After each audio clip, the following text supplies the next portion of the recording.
આજે સ્થાનિક સ્વરાજ્યની ચૂંટણીના પરિણામો જાહેર થઈ રહ્યા છે ત્યારે અમરેલીથી સમાચાર। ચલાલા નગરપાલિકાની ચૂંટણીમાં કોંગ્રેસને ધોબી પછડાટ આપતા જેવી કાકડિયા। ચલાલા નગરપાલિકાની ચૂંટણીમાં કોંગ્રેસ ખાતું પણ ન ખોલાવી શકી। ચલાલા નગરપાલિકાના તમામ 6 વોર્ડમાં ભાજપના ઉમેદવારો વિજેતા જાહેર થયા છે। ચલાલા શહેરમાં ભાજપનું ભવ્ય વિજય સરઘસ નીકળ્યું।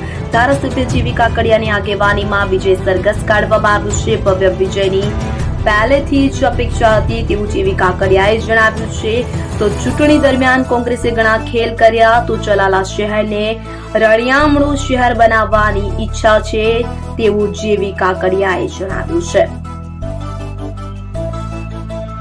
ધારાસભ્ય ધારી આ મારો હોમટાઉન છે। હોમટાઉનમાં જે ઉમેદવારો જે ભાજપ પાર્ટીએ મૂક્યા હતા એ 24 ઉમેદવારો ટકોરમાં મૂક્યા હતા।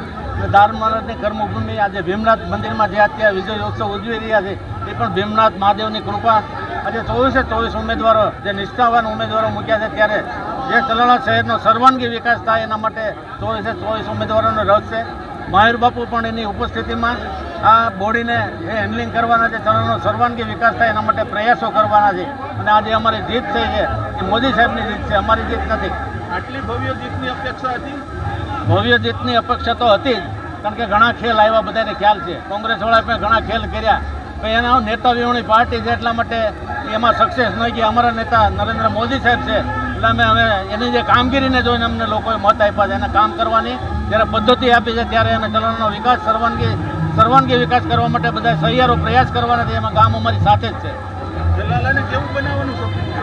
રળિયામણું બનાવવાનું સપનું છે અમારું। સંજય વાળા, ધારી।